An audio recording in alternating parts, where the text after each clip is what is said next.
Hi, welcome to Tyne Valley Motorhomes. I'm Callum and this is the handover video of the Elddis Accordo 125. So starting out on the driver's side of the motorhome first, the first service point you get to is your water infill, which is your fresh water intake. So it opens with one of the round-headed keys, and this is a lockable cap, so when it just keeps spinning, it's locked.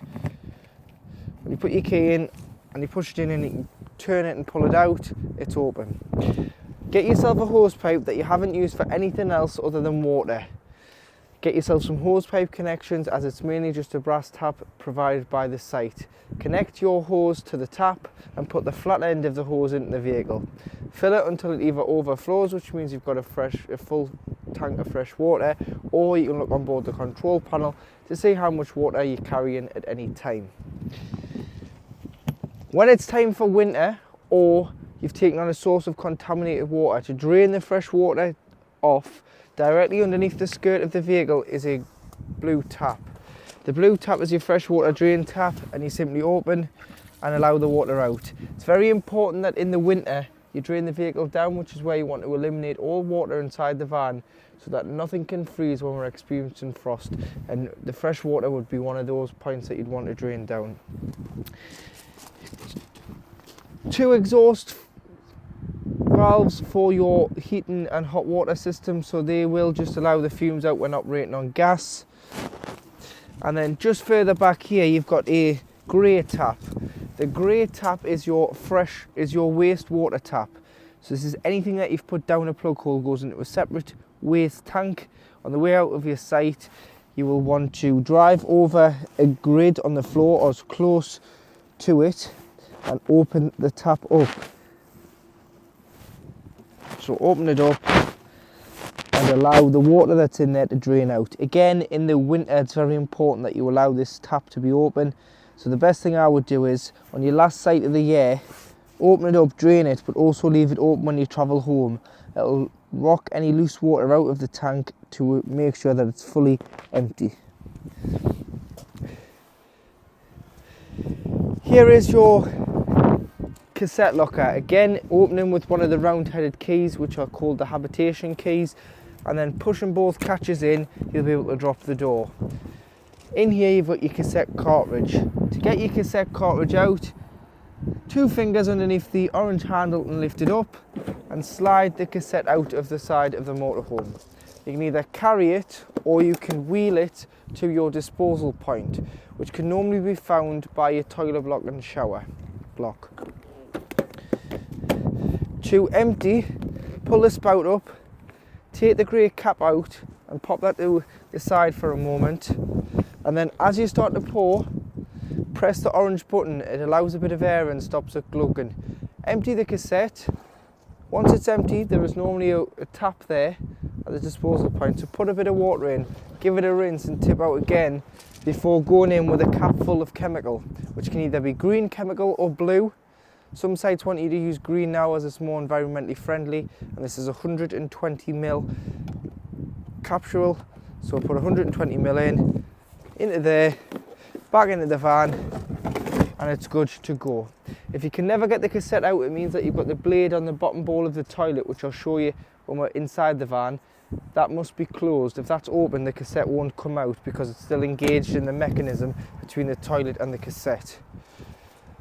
At the back of the van here, you do have your LPG locker. So this is your liquid petroleum gas locker.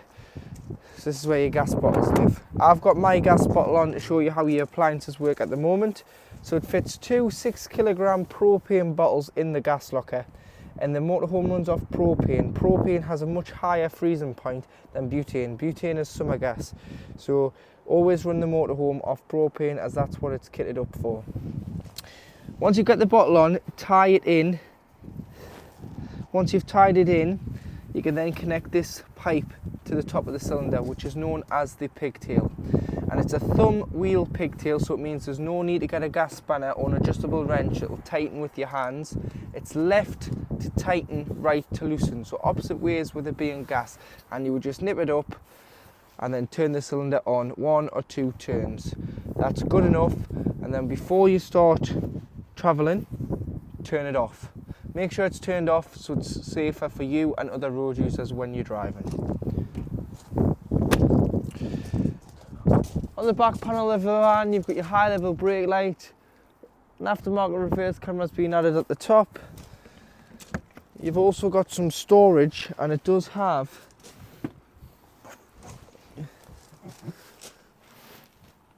storage space inside the van. So you do have, your trips are in here. So just in here, your trips are in here. So you've got all your trips on mains to 30 volts. So if your vehicle trips on hookup, try here before you try your site. And you've got all your 12 volt fuses, which are listed what they do. So do carry some spare 12 volt fuses with you in the van, just in case a 12 volt appliance isn't working, and it's more than likely going to be a fuse. And you can get these packs of fuses off the likes of Amazon or eBay for about £5 or £6, and it's well worth carrying. We've got tethering points in here if you want to tie anything down, but that does shut and cover your fuse box. You've got your freestand table in there as well. On and winding, carpets.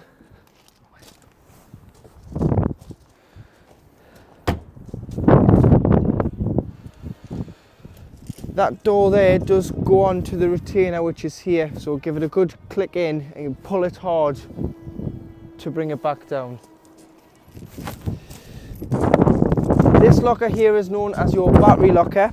It's where you'd hook the vehicle up to mains, whether you're charging it on your site and you've paid for electric, or you're at home and you're charging it prior to your trip, or you're just maintaining the charge in the battery over the winter, which is vital that you do so. So you've got one Numax Leisure battery, which is a 105 amp hour battery, and you've also got your hookup point.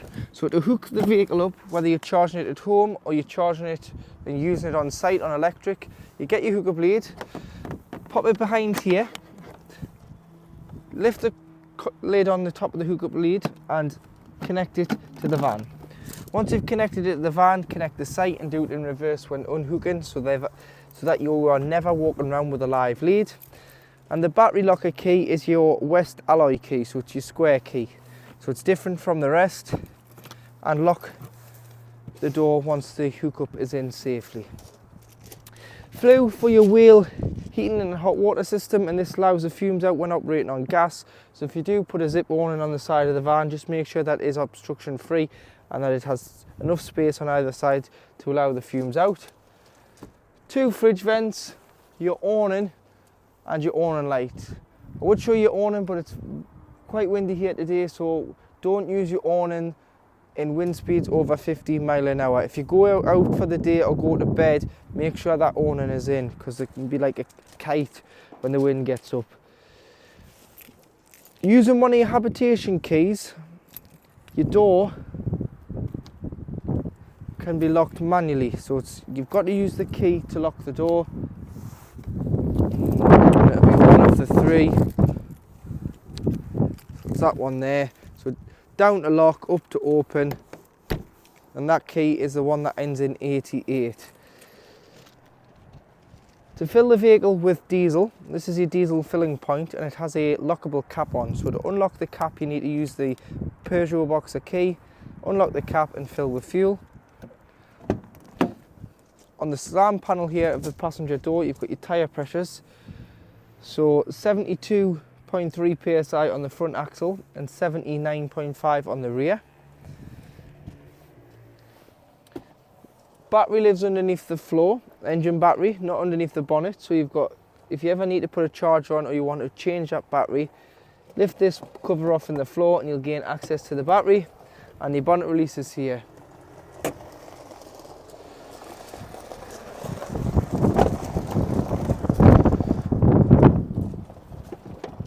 So underneath the bonnet, you do have your screen wash, power steering fluid, brake fluid, coolant, oil filler, oil dipstick, paint code, weight plate, second stage 2, which is your second stage conversion, as it's now a motorhome, not a chassis cab. And then if you ever need to jump start the vehicle, underneath this one is your positive, so your red clip would go on there. and your black clip would go next to the passenger headlight, get a good earth on there, and you will receive a jump start from the vehicle. To lock the door on an evening, all you need to do is lift this catch up, so it's showing green, which means it's open, and go for the handle behind. To lock it, lift it up to red, and as soon as you go for the handle behind, it opens. And it does have a fly screen on there, so if the door was open in the summer, you can pull the fly screen along into the door frame, and you can leave the fly screen shut when the door is open. Now inside the vehicle, to operate your Elddis control panel, at the top here you have the voltage of the leisure battery, and then when you press the water switch, you have how full your freshwater tank is. So you can see there we've got about 3/4 of water on board. Lights, this is your master switch for your lights. This is your master switch in general, so you need to turn this on before you turn anything else on. So that's your 12 volt on and off master. So that's the one you'd hit first, then your lights, then your pump if you've got enough water on board. If you haven't got any water on board, don't turn your pump on, otherwise you will damage the motor. And then you've got your awning, which is your awning light, which is the light on the outside of the vehicle. So it's very simple, that control panel. Green light will kick in once the tap's open, when the pump's on, just to show that the pump is running. To operate your water heater on board, which has a wheel water heater fitted, you've got your gas this side. So if you're whale camping and you weren't hooked up to electric, you just turn the gas bottle on and then flick the switch down to the gas flame, give it a few seconds and the light will go green.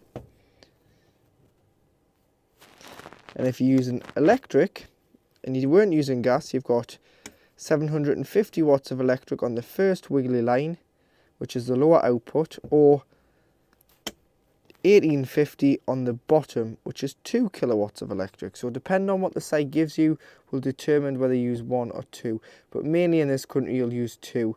On smaller CL sites or airs abroad you may have to use 1 if you're using too much electric at once. However, you can use the gas and electric together, which will reduce the time it takes to heat the hot water. So if you're in desperate need, put them both on and within 20 minutes you should have hot water. To operate your whale space heater, which is your room temperature, select the temperature on this right hand dial, so all the way to 30 degrees, or you can turn it down to get the right room temperature for yourselves. This is currently shown off because it's on the O. So starting off with turning it upwards first, you've got one wiggly line, which is 750 watts of mains electric. So if you're hooked up, you can use electric. 1850 watts, which is 2 kilowatts of mains electric, and 3 kilowatts of electric on mains 230 volt when hooked up. However, if you're not hooked up, you can't use any of these settings, and what you have to do is you have to pass the recirculation setting, which is the fan, and go down to the next one, which is gas at the bottom. And this will use your gas bottle on board to heat your motorhome up. So if you weren't hooked up, you'd use gas. If you were hooked up, you'd use electric. So you can use, depending on what you're running and what the site offers you, you can use 2 or 3 kilowatts. But if you're using too much power at the same time, you may trip the vehicle, so you may just have to turn it down when using other high voltage appliances. And you'll get the green light after a few moments to say that it's on and operating. If that ever goes to red, to reset these, all you need to do is rock the switch back and forth a couple of times and then select the source you want, and that will reset the space heater. So to operate the Dometic fridge, the Dometic fridge works on 3 sources, which are selected here. So you've got off on the top when you're not using it and the vehicle is stood in storage or on the driveway, and you would leave the door open for this as well to stop any air from being trapped in the fridge and causing any smells. But I'll show you how to leave the door open in a moment. You've got mains 230 volt and it'll act as a household fridge. You can use this when pre-chilling it, when you've hooked the van up a few days before on the driveway and you've put your shopping in the night before, or you're on a site.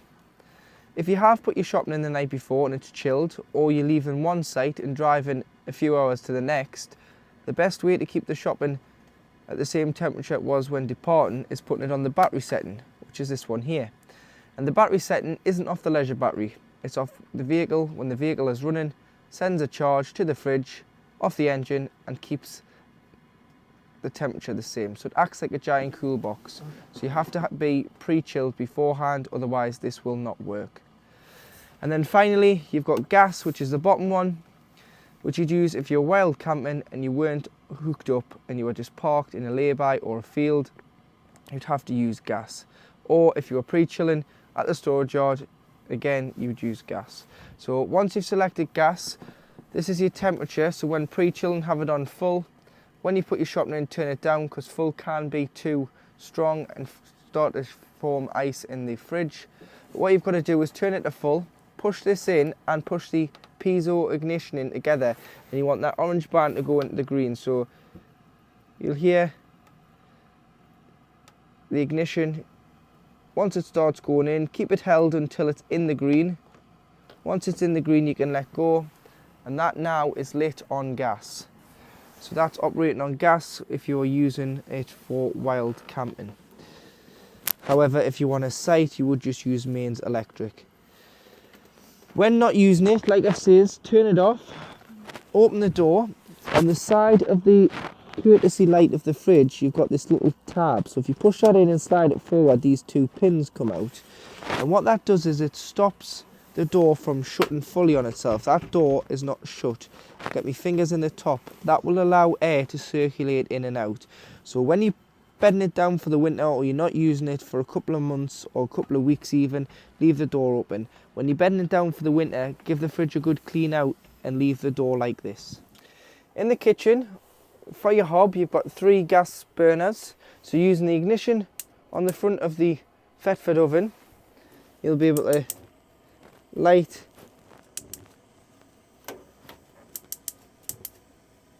three gas rings, turn them off and allow them to cool before you put the glass down, because it says caution, glass may shatter when heated. Turn all burners off before shutting lid and make sure they're cool. So best test to do is place your hand on top of them. If you leave your hand on top of them, put your glass lid down, and make sure your sink and your glass lids are down before you travel, because you don't want to hit a bump in the road and them to smash when hitting the hob or the sink. Underneath you do have one grill,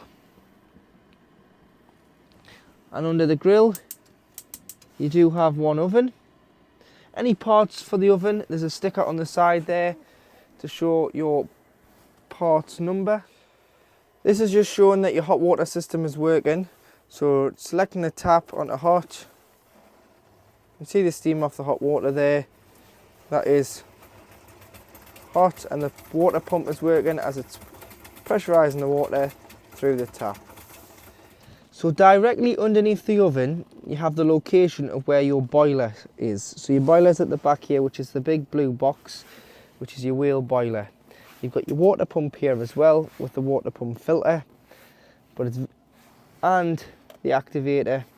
So it's very important that when you're not using it, more so in the winter when we're experiencing frost, so when the temperatures start to drop from the back end of October, November to March, that the vehicle is drained down, regardless if you've just come back from a week's holiday and you're using it the following, you're having a week at home and you're going away again in a week's time. You need to drain it down when the vehicle is not in use.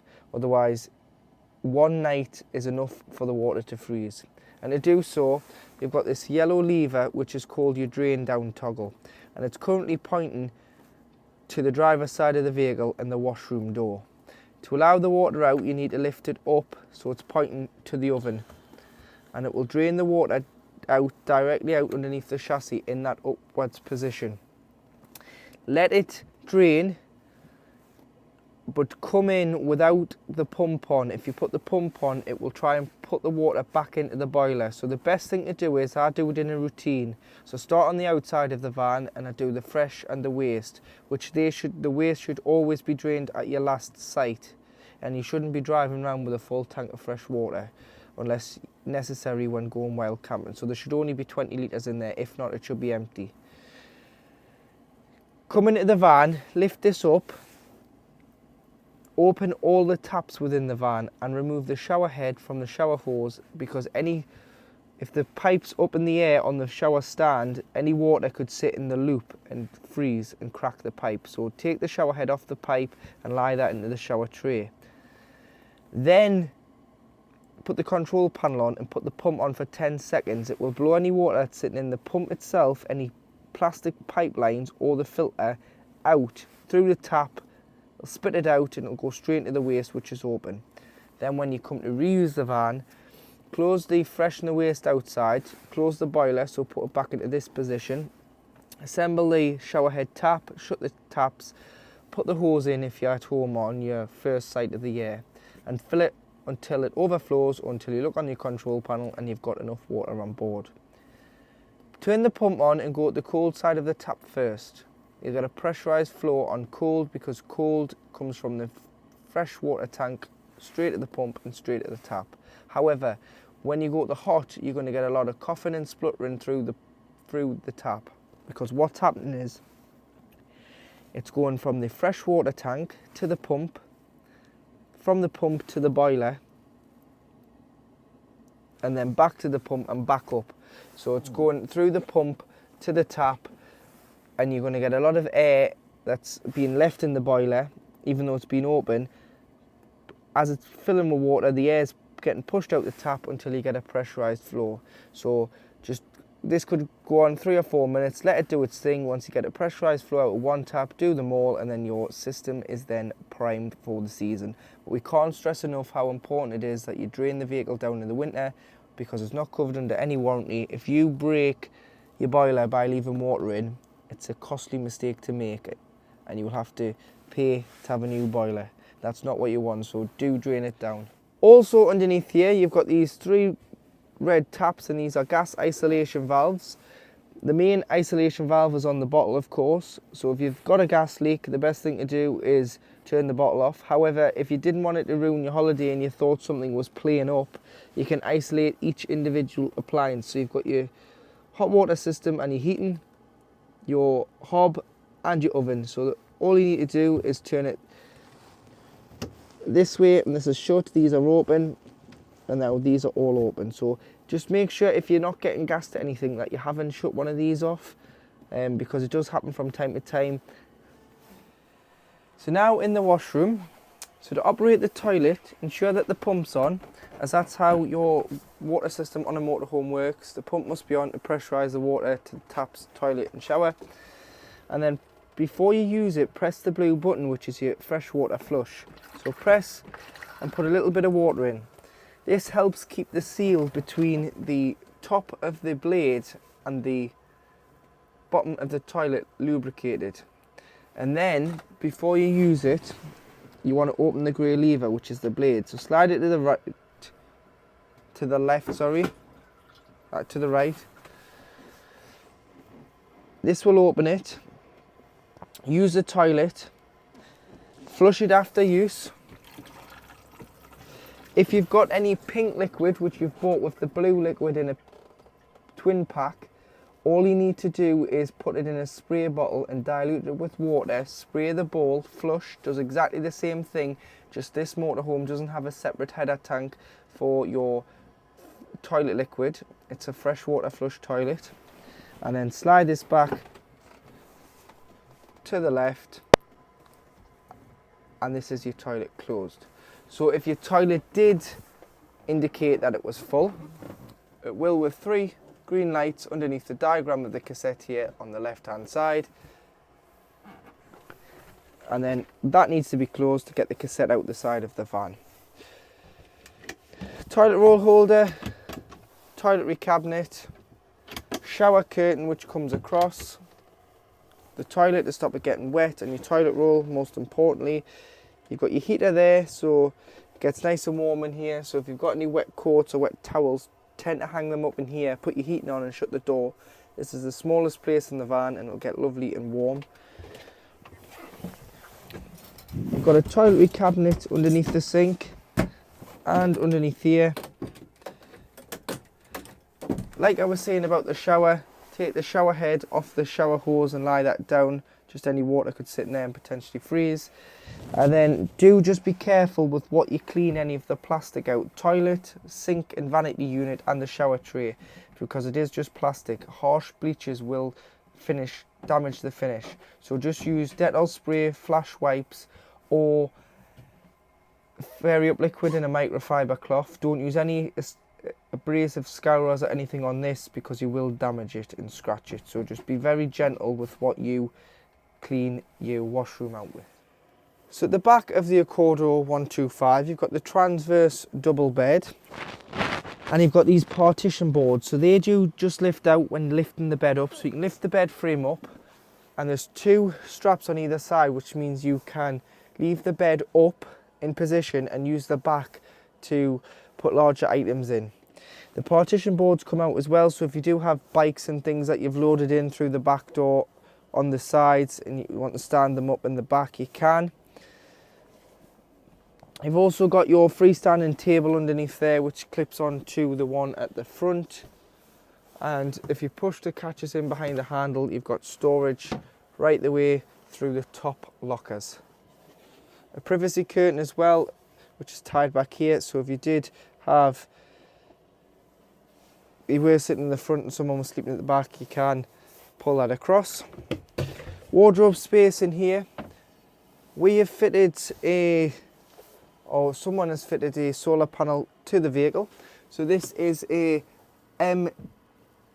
MPPT, which is your solar charge controller, so you can view the levels there. However, it's always best to check the voltage of the leisure battery from the main control panel. But that will tell you the voltage of the battery and what's currently amperage wise going into the battery. When the vehicle's hooked up, the solar panel will not work because 240 volt or 230 volt is charging your leisure battery. The solar panel goes to sleep. The solar panel works on its own when the vehicle's sitting, not in use. When not hooked up, the solar panel, as long as the sun's good, will charge your leisure battery.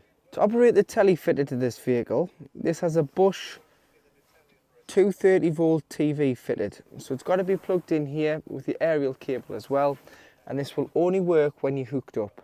So if you plan on doing any wild camping, this telly will not work and you will have to get a 12 volt TV, which will work both when hooked up and not, but this one will only work when you're on main. So if you go into a site, it's fine, you'll be able to use the telly. You will have to retune it every time you move. So as you go to different sites, you pick up different signal bands. So all you need to do is hit the menu button on the TV, scroll along the channel, which is the third one along the top, and down one to auto scan. Select start and it will find as many channels as it can in your area. Above in the cupboard, because you've got a fixed aerial on the roof, you've got a satellite, not a satellite, even a digital amplifier should I say. So because it's only an aerial, this is an amplifier, just make sure it's turned on. I would just leave it turned on. As soon as you knock the master switch off, the 12 volt of this appliance stops anyway. So just leave it as it is, retune it every time you move location and your telly will work.